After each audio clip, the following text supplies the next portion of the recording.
जोहार दोस्तों, welcome to my YouTube channel SS classes. तो जैसा कि आप लोगों ने थंबनेल पे देखा होगा कि आज से हम लोग स्टार्ट कर रहे हैं जो हमारा JSS CGL कोटा का सिलेबस है, उसमें जो हमारा नाटक है, 4 नाटक हैं, जिसमें से आज हम लोग करने वाले हैं पहला नाटक जिसका नाम है डाह नाटक। ठीक है, उससे संबंधित जैसा कि मैंने थंबनेल में लिखा है शॉर्ट समरी, मैं नाटक के पात्र बताऊंगी, शॉर्ट समरी बताऊंगी और इससे रिलेटेड जितने भी प्रश्न होते हैं वो सारे आज के वीडियो में कवर करूंगी। ठीक है, तो समय को बिना गंवाए हम लोग चलते हैं अपने क्लास की ओर। ठीक है, तो जैसा कि यहाँ पे आप लोग देख रहे हैं लिखा हुआ है नाटकेक पात्र, मतलब नाटक में कौन कौन से पात्र हैं। तो पहले हम लोग देखेंगे मर्द पात्र, मतलब पुरुष पात्र। तो हमारे जो मेन हीरो हैं या मेन जो नायक हैं उनका नाम है विवेक। ठीक है, उसके बाद दूसरे पात्र हैं हमारे शेखर, जो कि विवेक के छोटे भाई हैं। ठीक है, तीसरा पात्र है हमारा सेठ रेवती प्रसाद। तो सेठ रेवती प्रसाद क्या कौन है? तो रेवती इंजीनियरिंग वर्कर्स के मालिक हैं। चौथा है हमारे ध्रुव सिंह, जो रेवती इंजीनियरिंग वर्कर्स के मैनेजर हैं। अगला पात्र है हमारा विराट, जो कि यहाँ पे विलेन की भूमिका निभा रहा है। तो इनके बारे में लिखा गया है एगो चालबाज लड़का। ठीक है, छठा पात्र है हमारा जग्गा, जो कि कारखाना सुपरवाइज़र है। ठीक है, और विराट का दोस्त है। ठीक है, अगला हमारा पात्र है गुप्ता जी, जो कि कौन है? एक सरकारी वकील हैं। ठीक है, अगले पात्र हैं हमारे बख्शी जी, वो भी क्या हैं? वकील हैं, लेकिन दूसरे पार्टी के। ठीक है, आगे हम लोग देखते हैं। आगे है हमारा और 2 पात्र, जो है हमारा जेनी पात्र, मतलब स्त्री पात्र। तो आपसे पूछा जा सकता है कि ये जो डाह नाटक है उसमें कितने जेनी पात्र हैं? तो 2 जेनी पात्र हैं। ठीक है, और कितने मर्द पात्र हैं? तो 8। ठीक है, इसको याद रखिएगा। तो यहाँ पे हम लोग देखते हैं कि पहले पात्र हमारे जेनी पात्र कौन है? रचना। रचना कौन है? तो विवेक की पत्नी है। ठीक है, और दूसरे पात्र हमारी भावना। भावना कौन है? विराट की पत्नी है। ठीक है, अब हम लोग चलते हैं शॉर्ट समरी की ओर। ठीक है, तो आप लोगों ने तो पढ़ा ही होगा, लेकिन चलते हैं जिन्होंने नहीं पढ़ा है उन्हें आज के बाद इस नाटक से एक भी प्रश्न न छूटेंगे, न कोई डाउट रहेगा। ठीक है, तो मैं आपको शॉर्ट में इस नाटक का समरी बताती हूँ। तो ये कहानी का शुरुआत होता है विवेक के घर से। ठीक है, विवेक जो है वो ये रेवती इंजीनियरिंग वर्कर्स में जॉब करता है। ठीक है, और शेखर जो है उसका छोटा भाई, वो किसानी का काम करता है, मतलब खेत बाड़ी देखता है। दोनों का बहुत अच्छा काम चल रहा होता है। इसका भी, विवेक का भी प्रमोशन होता है, शेखर का भी अच्छा फसल होता है। ठीक है, और इसमें जो महिला पात्र कौन है? रचना, जो इनकी भाभी है। ठीक है, तीनों बहुत अच्छे से रहते हैं, मिलजुल के रहते हैं एक परिवार में। ठीक है, अब इस कहानी में आते हैं विराट और जग्गा। ठीक है, ये लोग भी कारखाना में ही काम करते हैं। तो जब विवेक को प्रमोशन मिल जाता है ना, तो जो विराट है वो बहुत विवेक से पहले से भी काम करता है, लेकिन इसको प्रमोशन नहीं मिलता है। तो ये क्या हो जाता है? इसको डाह हो जाता है विवेक से। ये सोचता है कि अब उसको बर्बाद करके रखेंगे। ठीक है, तो कैसे बर्बाद करना है? तो हम लोग जैसे कि पहले देखते थे कि अंग्रेज क्या करते थे? फूट डालो और राज करो। तो विराट ने भी वही चाल अपनाया। इसने क्या किया? शेखर को भड़काया। ठीक है, कि तुमको कुछ नहीं देंगे ये लोग, सब कुछ अपने हाथ में ही रख लेंगे, सारी ज़मीन जायदाद अपने नाम पे करवा लेंगे। ठीक है, इस तरह से वो शेखर को भड़काया और शेखर भड़क भी गया। ठीक है, उसके बाद एक जगह पे बुलाकर विराट ने विवेक की हत्या कर दी और नाम लगा दिया शेखर का, और शेखर को जेल हो गया। ठीक है, लेकिन विराट की जो पत्नी है, जिसका नाम है भावना, उसको पता रहता है कि विवेक का जो मर्डर है वो कौन किया है? विराट किया है। तो विराट एक बहुत ही गंदा पति होता है, हमेशा उसको मारता पीटता है, बच्चों का ख्याल नहीं रखता है। तो लास्ट में विराट से तंग आकर भावना जो है वो जाकर कोर्ट में गवाही दे देती है विराट के खिलाफ कि जो विवेक है उसका मर्डर शेखर ने नहीं किया है, बल्कि किसने किया है, विराट ने किया है। तो फिर शेखर छूट जाता है और विराट को सज़ा हो जाती है। उसके बाद जो उसकी भाभी है रचना, वो कुछ पेपर लाकर शेखर को देती है, जिसमें साफ साफ विवेक लिखा हुआ रहता है कि जितने भी प्रॉपर्टीज़ हैं, जितने भी ज़मीन जायदाद हैं, वो किसके नाम से हैं, शेखर के नाम से कर दिया गया है। इसको देखकर शेखर को बहुत अफसोस होता है और वो जो अपने भाई के अगेंस्ट गया था उस पर उसको पछतावा होता है। ठीक है, तो अब हम लोग देखते हैं क्वेश्चन की तरफ। बस इतना ही कहानी है। ठीक है, अब हम लोग देखेंगे क्वेश्चंस को, जिससे और भी क्लैरिटी आ जाएगी और आज के बाद आपको दिक्कत नहीं होगा। ठीक है, चलते हैं हम लोग एमसीक्यू की ओर। तो देखिए, हम लोग का पहला प्रश्न है, लिखवैया के हथ, मतलब ये जो नाटक है डाह नाटक, उसके लेखक कौन है?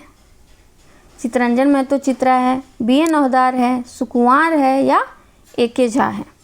ठीक है, तो यहाँ पे लिखा हुआ है कि डाह नाटक किन्होंने लिखा है? सुकुमार जी ने लिखा है। तो यहाँ पे आंसर हो जाएगा हमारा ऑप्शन नंबर C। ठीक है, दूसरा प्रश्न देखते हैं, सुकुमार कर पूरा नाम बतावा, मतलब जो सुकुमार जी थे उनका पूरा नाम क्या था? तो सुकुमार जी का पूरा नाम था सुरेश कुमार विश्वकर्मा। ठीक है, सुकुमार जी का पूरा नाम क्या था? सुरेश कुमार विश्वकर्मा। ठीक है, अगला प्रश्न देखते हैं, सुकुमार जी के जन्म स्थान बतावा, उनका जन्म स्थान क्या था? तो उनका जन्म स्थान था भेंडरा, बोकारो। ये सब याद करने वाली चीज़ें हैं। ठीक है, ये सब आप लोग याद कर लीजिएगा, 1-2 बार देखिएगा तो याद हो जाएगा। ठीक है, अगला प्रश्न देखते हैं, सुकुमार जी के जन्म बछर बतावा, बछर मतलब होता है वर्ष, तो सुकुमार जी का जन्म वर्ष बताने के लिए कहा गया है। तो सुकुमार जी का जन्म वर्ष था 2 नवंबर 1956। ठीक है, अगला प्रश्न देखते हैं हम लोग, सुकुमार जी मायक नाम की हवे, सुकुमार जी की माँ का नाम क्या था? तो मैंने जब आपको ट्रिक बताया था तब बताया था कि सुकुमार जी की माँ का नाम क्या था? राधा देवी था। ठीक है, आप लोग वो वीडियो भी जाके देखिएगा, हेल्पफुल है बहुत ज़्यादा। तो सुकुमार जी के माँ का नाम क्या था? राधा देवी। ठीक है, अगला प्रश्न देखते हैं। अगला प्रश्न है हमारा, सुकुमार जी के बापे का नाम की है के, सुकुमार जी के पिताजी का नाम क्या था? तो सुकुमार जी के पिता का नाम था विश्वनाथ विश्वकर्मा। ठीक है, आगे देखते हैं, भेंडरा गाँवे केकर जन्म भेल हले, तो भेंडरा बोकारो जो था वहाँ पे किनका जन्म हुआ था? अभी हम लोगों ने देखा है किनका हुआ था? सुकुमार जी का हुआ था। ठीक है, अब पूछा जा रहा है कि डाह नाटक कैसन नाटक लागे, मतलब जो डाह नाटक वो कैसा नाटक है? आर्थिक नाटक है, सामाजिक नाटक है, धार्मिक नाटक है या राजनीतिक नाटक है? तो जैसा कि हम लोगों ने देखा कि समाज में अगर इसका प्रमोशन हो गया तो दूसरे को मतलब जलन होने लगती है, तो ये एक सामाजिक नाटक है। डाह क्या है? एक सामाजिक नाटक है। यहाँ पे हमारा आंसर हो जाएगा ऑप्शन नंबर B। ठीक है, अगला प्रश्न देखते हैं, सुकुमार जी प्रकाशित हिंदी रचना हके, सुकुमार जी के द्वारा प्रकाशित हिंदी रचना क्या है, कौन सी है? तो हम लोग जानते हैं कि जो हमारे लेखक हैं उनसे रिलेटेड भी बहुत सारे प्रश्न पूछे जाएंगे, क्योंकि 100 नंबर का क्वेश्चन है, मतलब 100 क्वेश्चन आने वाला है। ठीक है, तो इसमें पूछ रहा है कि सुकुमार जी प्रकाशित हिंदी रचना कौन सी है? पहला है हमारा हरिश्चंद्र तारामती, दूसरा है ज्वाला दहेज की, तीसरा है सिकंदर आजम। ठीक है, तो ये यहाँ पे आंसर हो जाएगा हमारा ऑप्शन नंबर D। ये तीनों हिंदी रचना सुकुमार जी ने लिखा है। याद कर लीजिएगा, हरिश्चंद्र तारामती, ज्वाला दहेज की और सिकंदर आजम। ठीक है, अगला प्रश्न देखते हैं, बोकारो खोटा कमेटी सुकुमार जी कौन बछरे खोटा रत्न से सम्मानित करला? देखिए, बोकारो खोटा समिति ने सुकुमार जी को खोटा रत्न दिया था। अब इसमें पूछ रहा है कि कौन से वर्ष में दिया था। ठीक है, तो यहाँ पे आंसर हम लोग याद रखेंगे 1993 ईस्वी में। ठीक है, तो खोटा रत्न जो मिला था बोकारो खोटा कमेटी से वो 1993 में मिला था। ठीक है, इनको बहुत सारे पुरस्कार मिले हैं। ठीक है, बहुत सारी उपाधियों से सम्मानित किया गया है इनको। अगला प्रश्न देखिए, शोषित मुक्ति वाहिनी दने से सुकुमार जी कौन सम्मान मिला है? ठीक है, इसमें पूछा जा रहा है कि जो शोषित मुक्ति वाहिनी की तरफ से इनको कौन सा सम्मान से सम्मानित किया गया था। तो यहाँ पे है खोटा रत्न, परमवीर अब्दुल हमीद सेवा सम्मान, बिरसा मुंडा रत्न या अखड़ा सम्मान। तो यहाँ से उनको दिया गया था परमवीर अब्दुल हमीद सेवा सम्मान। ठीक है, ये सब बहुत ही ज़्यादा इम्पोर्टेंट क्वेश्चन है, आप लोग याद कर लीजिएगा, 1-2 बार देखिएगा तो याद हो जाएगा। ठीक है, अगला प्रश्न देखते हैं, झारखंडी भाषा साहित्य संस्कृति अखड़ा दने से सुकुमार जी कौन सम्मान मिलल हले? अब झारखंडी भाषा साहित्य संस्कृति अखड़ा की तरफ से सुकुमार जी को कौन सा सम्मान मिला था? प्रशस्ति पत्र मिला था, खोटा रत्न मिला था, अखड़ा सम्मान मिला था, ये सब मिला था। तो यहाँ पे जैसे यहाँ पे अखड़ा है तो इससे याद रख सकते हैं कि यहाँ क्या मिला था? अखड़ा सम्मान मिला था। ठीक है, आगे चलते हैं हम लोग। अगला प्रश्न है, पहिल देबूलाल गोस्वामी कला सम्मान ककरा और कहिया दिल गई? अब देखिए, देबूलाल गोस्वामी कला सम्मान, देबूलाल गोस्वामी कला सम्मान पहली बार किसको और कब मिला था? तो हम लोग यहाँ बात करें सुकुमार जी को, तो यहाँ पे आंसर तो सुकुमार जी होगा। अब कब मिला था? 2017 में मिला था। देखिए कितना रिसेंट है ना। देबूलाल गोस्वामी कला सम्मान ककरा मिला था? सुकुमार जी को 2017 में। ठीक है, अगला प्रश्न देखते हैं, सुकुमार जी के कौन सम्मान नहीं मिलल हले?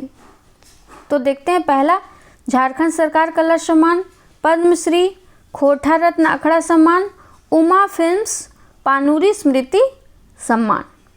ठीक है, तो अभी हम लोग क्या देखें, खोटा रत्न मिला था, अखड़ा सम्मान मिला था, उनको झारखंड सरकार कला सम्मान भी मिला है और उमा फिल्म्स पानूरी स्मृति सम्मान भी मिला है। तो यहाँ पे आंसर हो जाएगा हमारा ऑप्शन नंबर बी, इनको पद्मश्री नहीं मिला है। ठीक है, अगला क्वेश्चन देखते हैं। अगला क्वेश्चन हम लोग का 16वां प्रश्न। 16वां प्रश्न है, सुकुमार नाटककार के अलावे और कौन रूपे खोटा जगते चर्चित है? मतलब सुकुमार जी जो है ना, वो नाटक के अलावा और किस खोटा जगत में किस चर्चा में थे, किस रूप में थे?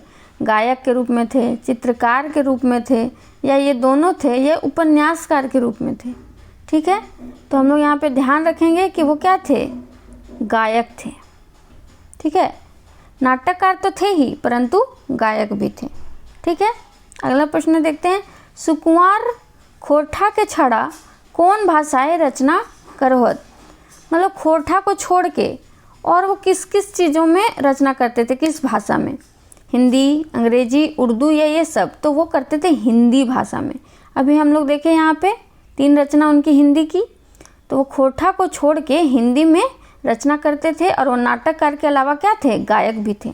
ठीक है, अगला प्रश्न देखते हैं हम लोग, एकर में कौन एगो हिंदी रचना सुकुमार जी के रचल नहीं लगे? मतलब ये जो चारों ऑप्शन दिया गया है, इसमें कौन सी ऐसी रचना है, हिंदी रचना, जो सुकुमार जी की नहीं है?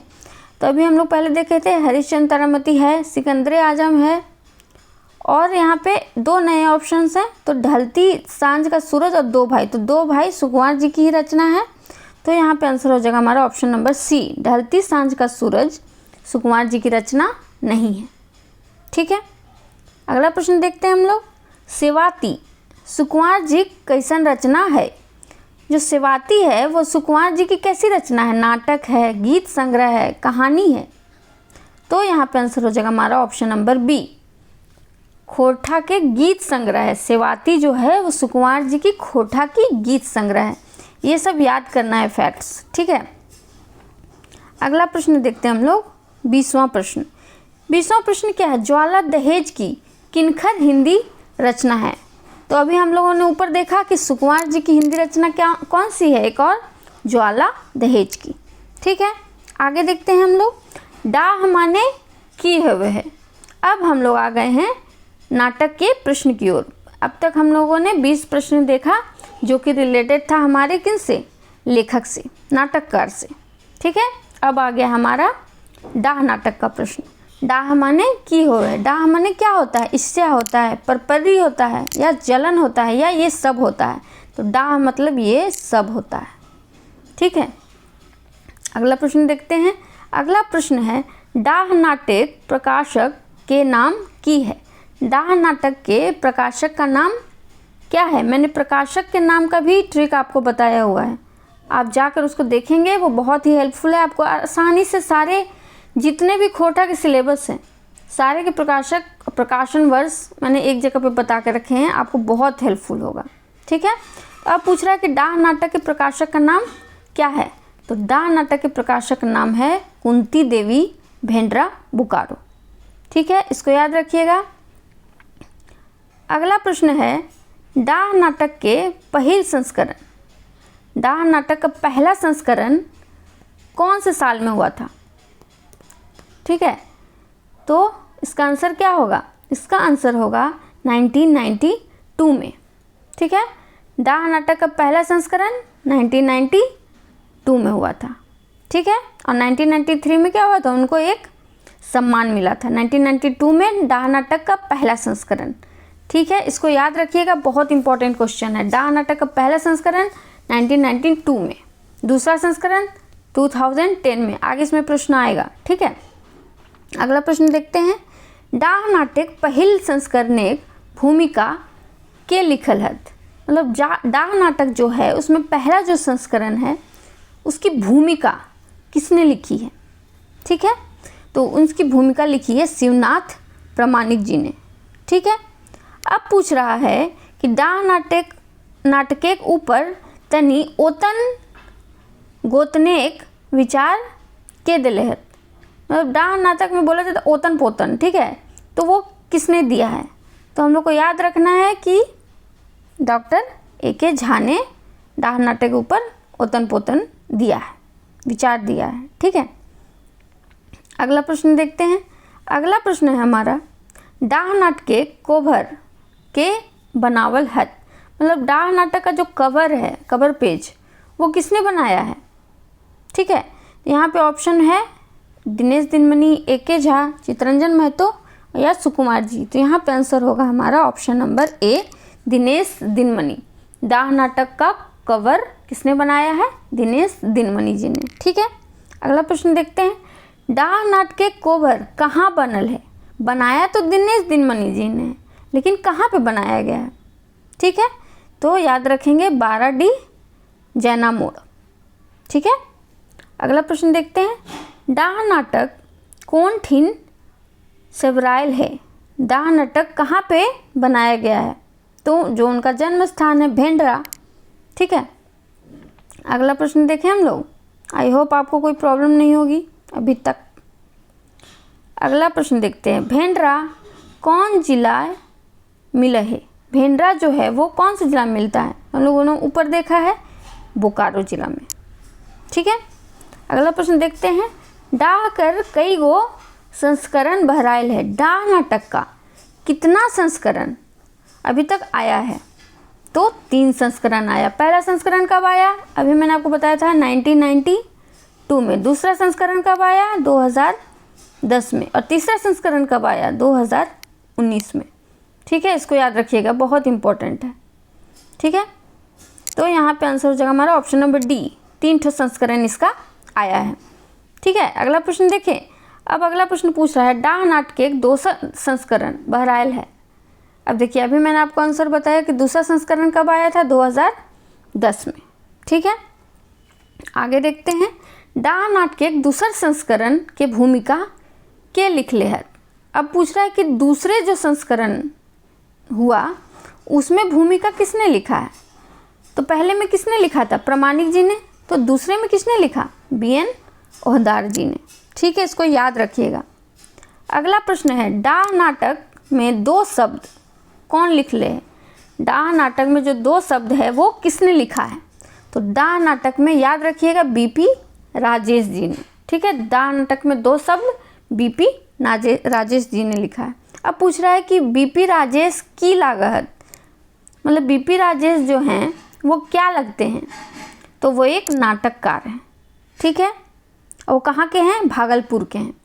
देखिए अगला प्रश्न वही है, भागलपुर कर रवैया के लागत, ठीक है, कि भागलपुर में कौन रहते थे, तो बीपी राजेश, ठीक है।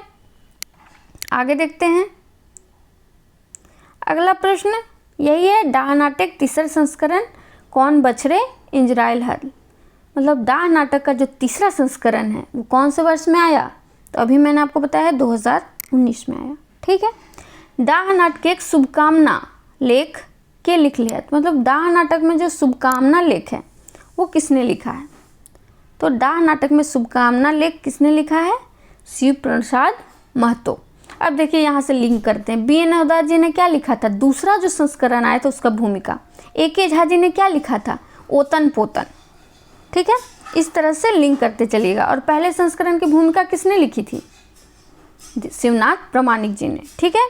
और कवर पेज किसने बनाया, दिनेश दिनमणि जी ने, ठीक है। आई होप कोई प्रॉब्लम नहीं होगी। अब देखिए बहुत ही इंपॉर्टेंट प्रश्न, जो कि प्रश्न है, डाह नाटक कर पहिल मंचन कहिया भेल रहे। मतलब जो डाह नाटक है उसका पहला मंचन कहाँ पे हुआ था, ठीक है। तो हम लोग याद रखेंगे 7 फरवरी 1984 में डाह नाटक का पहला मंचन हुआ था। मतलब पहली बार लोगों के सामने उसको पेश किया गया था एज अ नाटक, ठीक है। तो 7 फरवरी 1984, ठीक है, याद रखिएगा। आप पूछ रहा है कि डाह नाटक जो है वो किसको समर्पित किया गया है, डाह नाटक के ककरा समर्पण करल हत, ठीक है। अब यहाँ पे देखते हैं ऑप्शन में लिखा है, पहला डॉक्टर AK झा जी के, दूसरा है निजेक ससुर ईश्वरलाल जी के, निजेक मतलब यहाँ पे सुकुमार जी के ससुर, ठीक है। तीसरा BN हवलदार के, और चौथा दिनेश दिनमणि जी के। तो यहाँ पे आंसर हो जाएगा हमारा ऑप्शन नंबर बी, जो सुकुमार जी के ससुर जी हैं ईश्वरलाल जी, उनको समर्पित किया गया है डाह नाटक, ठीक है। अगला प्रश्न देखते हैं हम लोग। अगला प्रश्न है, डाह नाटक के कई गो खांधा मतलब होता है भाग, पावल जा है। तो इसको एकदम रट लीजिएगा, ठीक है, कि डाह नाटक में कितने भाग हैं, 3 भाग हैं, ठीक है। 3 भाग हैं, तो हम लोग इसको कैसे याद कर सकते हैं, तो ये तो याद हो गया कि 3 भाग है। अब तीनों भाग में कितना कितना दृश्य है, कैसे याद करेंगे, तो इस तरह से याद कीजिएगा, 4 4 3, ठीक। तो टोटल दृश्य कितना हो गया, 4 4 8 और 3 11। इस तरह से याद कीजिएगा, 3 भाग और 4 4 3 दृश्य, मतलब 11 दृश्य। अब देखिए प्रश्न कैसे बनते हैं फटाफट। देखिए यहाँ पे क्वेश्चन 40वां प्रश्न क्या है, 40वां प्रश्न है, डाह नाटक के कई गो भाग है, अभी मैंने बताया कितना, 3, ठीक है। अगला प्रश्न देखते हैं, पहिल खांधा में मतलब पहले भाग में कितने मोहड़े हैं, मोहड़े मतलब दृश्य। तो पहले खांधा में कितने, अभी मैंने क्या बताया, 4 4 3। अब देखिए यहाँ पे प्रश्न है 4 4 3, ठीक है। पहले खांधा में मतलब पहले भाग में कितना दृश्य, 4 दृश्य, दूसरे भाग में कितना दृश्य, 4 दृश्य, और तीसरे भाग में कितना दृश्य, तो 3 दृश्य। इस तरह से आप लोग याद रख सकते हैं, ठीक है। आगे देखते हैं। अगला प्रश्न है हमारा, डाह नाटक के कई गो मोहड़ा है, मोहड़ा मतलब दृश्य। अभी मैंने बताया 4 4 3, तो 4 4 8 और 3 11। डाह नाटक में कितने दृश्य हैं, 11, ठीक है। अब पूछ रहा है अगला प्रश्न, डाह कैसन प्रकार के नाटक है। डाह जो है वो किस प्रकार की नाटक है, बहुअंकी है, एक अंकी है, द्विअंकी है, या ये सब है। तो अभी तो हम लोग देख रहे हैं इतना सारा दृश्य है, इतने सारे भाग हैं, तो क्या हो गया हमारा, बहुअंकी है, ठीक है। तो 45वां का आंसर हो गया हमारा ऑप्शन नंबर ए। अब देखिए अभी मैंने आपको याद दिलाया, पहला अंक 4 मोहड़ा 4 दृश्य, दूसरा अंक 4 मोहड़ा 4 दृश्य, और तीसरा अंक 3 मोहड़ा मतलब 3 दृश्य। अभी मैंने क्या बताया था, 4 4 3। तो आंसर हो जाएगा ऑप्शन नंबर डी, सब सही है, ठीक है। अगला प्रश्न देखते हैं हम लोग। अगला प्रश्न है 47वां प्रश्न, सुकुमार के कौन पुरस्कार मिला है। तो सुकुमार जी को कौन सा पुरस्कार मिला है। हम लोगों ने ऊपर देखा था खोरठा रत्न भी मिला है, अखड़ा सम्मान भी मिला, और इनको झारखंड रत्न भी मिला है। तो यहाँ पे आंसर हो जाएगा हमारा ऑप्शन नंबर डी, ठीक है। उनको ये तीनों सम्मान मिले हैं, ठीक है। अब पूछ रहा है कि डाह नाटक के अंत कैसन है। डाह नाटक का अंत कैसा है? सुखांत है, दुखांत है। मतलब अंत में क्या होता है, सब सुखी हो जाते हैं या दुखी हो जाते हैं, तो सब दुखी हो जाते हैं, यहाँ पे दुखांत है। ठीक है, अगला प्रश्न देखते हैं। डाह नाटक के मुख्य पात्र कर नाम बतावा। अभी हमने शुरू में ही पढ़ा कि सब मुख्य पात्र कौन है? विवेक। तो यहाँ पे आंसर हो जाएगा हमारा ऑप्शन नंबर बी। ठीक है, अगला प्रश्न देखते हैं। डाह नाटक के गोटे कई गो पात्र हैं, मतलब डाह नाटक में टोटल कितने पात्र हैं? तो हम लोग को याद रखना है कि डाह नाटक में टोटल कितने पात्र हैं? 10 पात्र हैं। आप पहले पेज में जाकर देख सकते हैं कि 10 पात्र हैं। ठीक है, उसमें मैंने बताया कि मर्द पात्र कितने हैं? 8, और जनी पात्र कितने हैं? 2। तो इस तरह से 51 और 52 का आंसर भी हो गया, ए और ए। ठीक है, अगला प्रश्न देखें हम लोग 53। ठीक है, 53 देखते हैं। 53 में बोल रहा है विराट कर बहुरिया नाम की लागे। मतलब विराट की जो पत्नी है उसका नाम क्या है? मैंने आपको बताया है कि विराट की पत्नी का नाम क्या है? भावना है। ठीक है, और विवेक की पत्नी का नाम क्या है? रचना है। ठीक है, कोई दिक्कत नहीं होनी चाहिए। अगला प्रश्न हम लोग देखते हैं 55 प्रश्न। 55वां प्रश्न है डाह नाटक असली हत्यारा खुलासा कर ले है। डाह नाटक में जो असली हत्यारा है, ठीक है, उसका खुलासा किसने किया है? तो मैंने आपको शॉर्ट समरी में बताया कि डाह नाटक के असली हत्यारा का खुलासा किसने किया? भावना ने किया। ठीक है, असली हत्यारा कौन था? विराट, जो कि उसका पति था। ठीक है, आगे देखते हैं। आगे प्रश्न है डाह नाटक विवेक कर हत्यारा हके। मतलब डाह नाटक में विवेक का हत्यारा कौन है? तो डाह नाटक में विवेक का हत्यारा है विराट। ठीक है, अगला प्रश्न देखते हैं। डाह में मुख्य जनी पात्र लागे। मतलब डाह में जो मुख्य जनी पात्र है वो कौन है? तो ऑब्वियसली मुख्य पात्र कौन है हमारे? विवेक। तो उनकी पत्नी का नाम क्या है? रचना। तो वो मुख्य जनी पात्र है। तो यहाँ पे आंसर हो गया हमारा ऑप्शन नंबर ए। ठीक है, अगला देखते हैं। शेखर कर बोड़ भाई का नाम बतावा। शेखर के बड़े भाई का नाम क्या है? तो हम लोगों ने जब पात्र पढ़ा देखा कि शेखर के बड़े भाई का नाम क्या है? विवेक है। ठीक है, अगला प्रश्न देखते हैं। डाह नाटक में विवेक कारखानाए काम करहल। डाह नाटक में जो विवेक है वो किसकी कारखाना में काम करता था? रेवती प्रसाद जी की, गुप्ता जी की, या बख्शी जी की, या अपन की? तो हम लोग देखें कि गुप्ता जी और बख्शी जी क्या है इसमें? वकील हैं। ठीक है, तो यहाँ पे आंसर हो जाएगा हमारा ऑप्शन नंबर ए। रेवती प्रसाद के कारखाना में विवेक काम करता था। विवेक, विराट, जग्गा सब वहीं पे काम करते थे। ठीक है, अगला प्रश्न देखते हैं 60वां प्रश्न। वो लोग जैसे रेवती इंजीनियर वर्कर्स कर मीरा मालिक कौन है? अभी हम लोगों ने देखा कि मालिक कौन है? रेवती प्रसाद। यहाँ पे आंसर हो जाएगा हमारा ऑप्शन नंबर सी। ठीक है, अगला प्रश्न देखते हैं। रेवती इंजीनियरिंग वर्कर्स कर मैनेजर लागे। इसमें मैनेजर कौन था? तो हम लोगों ने देखा था मैनेजर था ध्रुव सिंह। यहाँ पे आंसर हो जाएगा ऑप्शन नंबर ए। ठीक है, अगला प्रश्न देखते हैं। डाह नाटक में विवेक कैसन लोग रहे। मतलब विवेक जो था वो किस तरह का आदमी था इस डाह नाटक में? तो पहला देखते हैं हम लोग, नेक था, ईमानदार था, कर्मठ था, ये सब था। तो विवेक बहुत ही कर्मठ, बहुत ही ईमानदार और बहुत ही नेक पुरुष था डाह नाटक में। ठीक है, अगला प्रश्न देखते हैं। अब पूछ रहा है कि डाह नाटक में विराट कैसन लोग रहे, मतलब कैसा आदमी था? चालबाज था, कामचोर था, ईर्ष्यालु था। तो डाह नाटक में विराट ये तीनों था। ठीक है, वो चालबाज भी था, कामचोर भी था और ईर्ष्यालु भी था। तो आंसर हो जाएगा हमारा ऑप्शन नंबर डी। ठीक है, अगला प्रश्न देखते हैं। डाह नाटके, अब देखिए अगला प्रश्न है हमारा 64वां प्रश्न। 64वां प्रश्न में है डाह नाटके सरकारी वकील का नाम बतावा। कि जो डाह नाटक है उसमें सरकारी वकील का नाम बताइए। मैंने आपको ऊपर में बताया था कि सरकारी वकील का नाम क्या था? गुप्ता जी था। ठीक है, अगला प्रश्न देखते हैं। बख्शी जी पात्र लागत, मतलब बख्शी जी जो हैं वो क्या हैं इसमें? वो भी वकील ही हैं। तो यहाँ पे आंसर हो जाएगा हमारा ऑप्शन नंबर सी। ठीक है, देख रहे हैं समरी से कितना फ़ायदा हो रहा है, सारा क्वेश्चन वहीं से रिलेटेड हो रहा है। अब देखते हैं हम लोग 66 क्वेश्चन। डाह नाटक के कारखानाएँ सुपरवाइज़र लागे। अब डाह नाटक में कारखाना का सुपरवाइज़र कौन था? कौन था बताइए? सुपरवाइज़र तो जग्गा। जो जग्गा है वो क्या था? कारखाना का सुपरवाइज़र था। ठीक है, अगला प्रश्न देखते हैं। डाह नाटक के हत्यारा जानल गेल है। डाह नाटक में हत्यारा किसको बोला गया है? मतलब हत्यारा कौन था? विराट था, लेकिन हत्यारा किसको जाना गया? मतलब पहले तो शेखर को। ठीक है, अगला प्रश्न देखते हैं।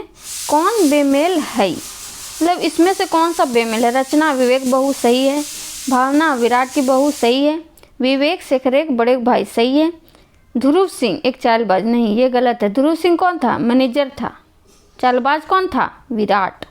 ठीक है, तो यहाँ पे आंसर हो जाएगा हमारा ऑप्शन नंबर डी। अगला प्रश्न देखते हैं।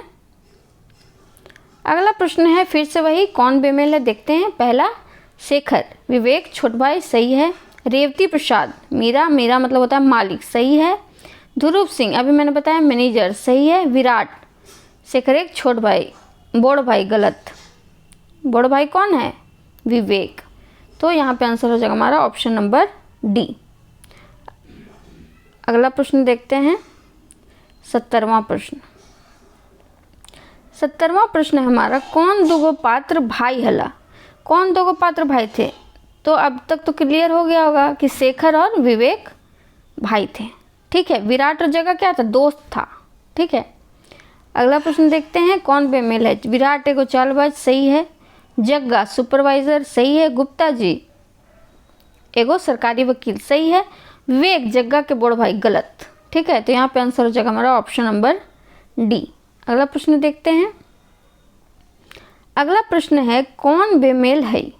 इसमें से कौन सा बेमेल है? फिर से वही प्रश्न देखते हैं ऑप्शंस। पहला बख्शी जी दोसर बटेक वकील सही है, रचना विवेक के बहुरिया सही है, विराट एगो सरकारी वकील नहीं एगो चालबाज व्यक्ति था ना, और भावना विराट एक बहुत सही है। तो यहाँ पे आंसर हो जाएगा हमारा ऑप्शन नंबर सी।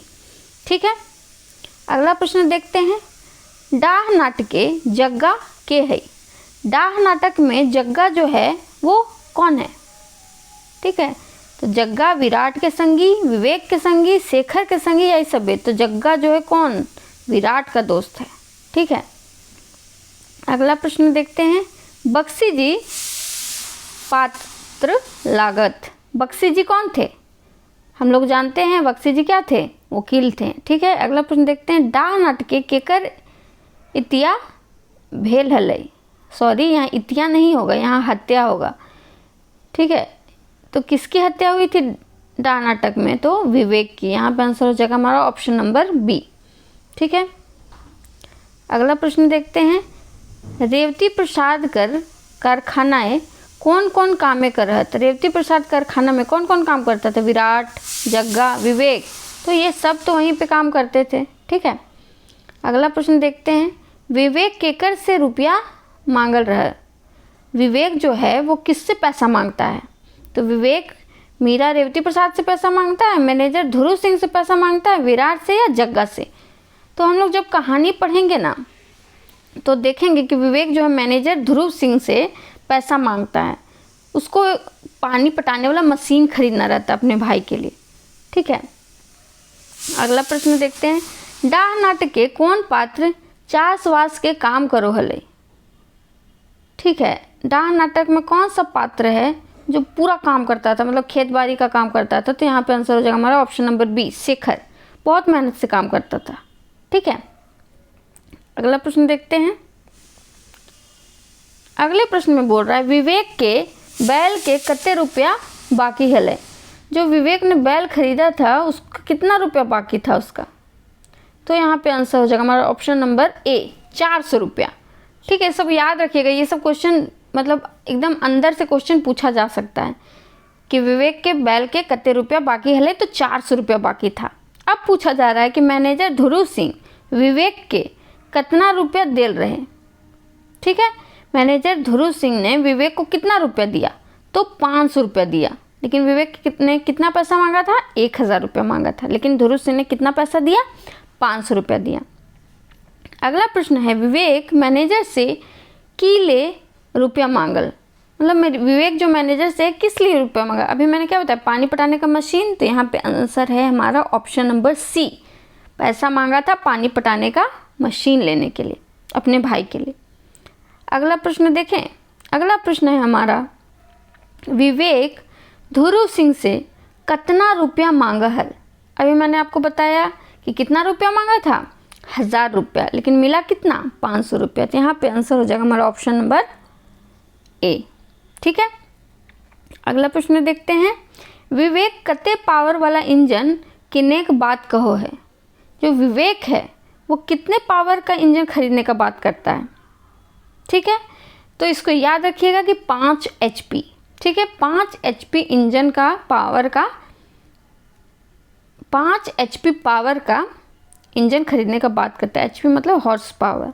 ठीक है, अगला प्रश्न देखते हैं, विवेक हले, विवेक कौन था, ए ग्रेड सुपरवाइजर था, वर्कर्स के मीरा था, या किसान था। तो विवेक क्या था, सुपरवाइजर था, है ना। यहाँ पर आंसर हो जाएगा हमारा ऑप्शन नंबर ए।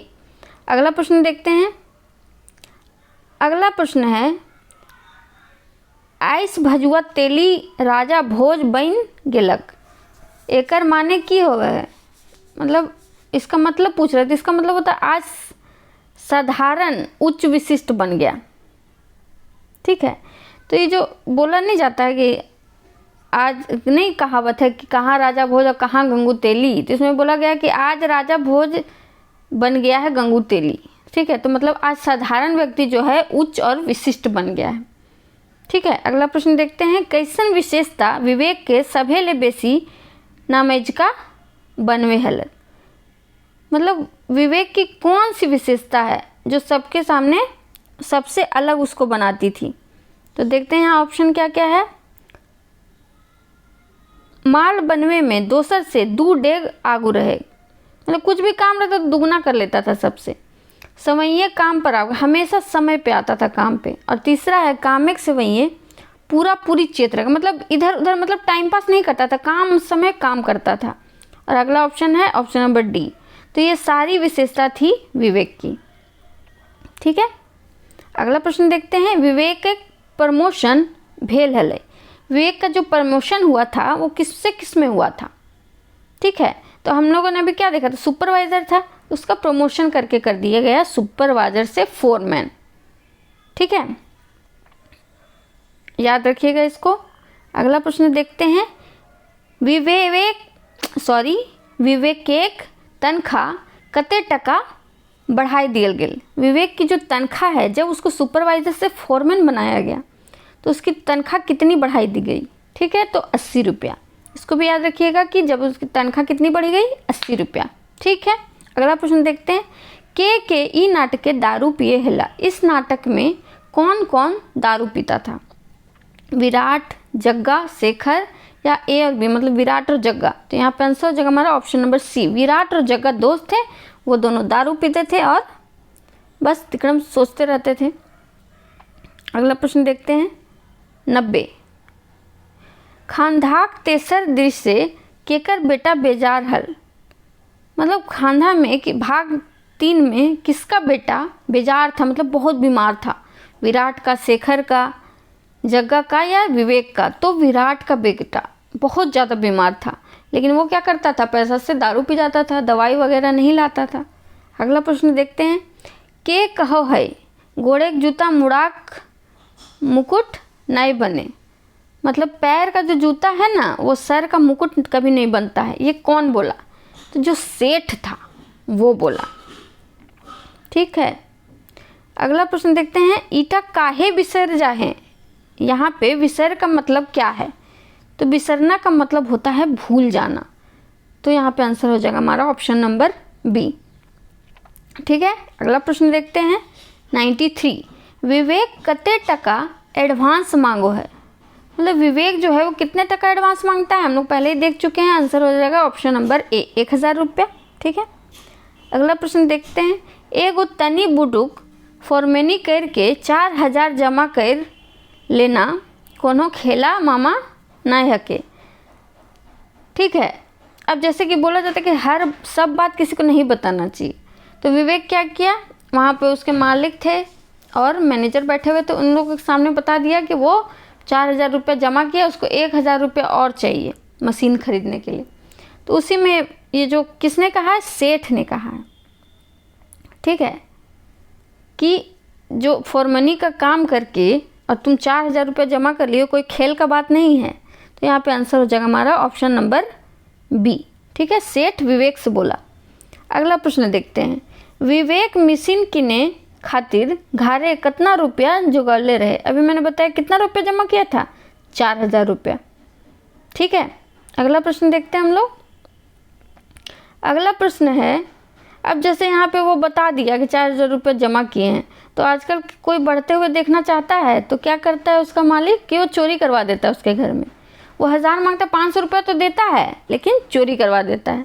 तो वही लिखा हुआ, रुपया चोरी हेल बादे रेवती प्रसाद विवेक के कितना रुपया दे रहे। अब देखिए यहाँ पे हिसाब, 4000 रुपये उसके पास जमा था, 500 रुपया वो खुद दिया, मतलब 4500 रुपये उसके पास पूरा हो गया, लेकिन क्या किया, चोरी करवा दिया।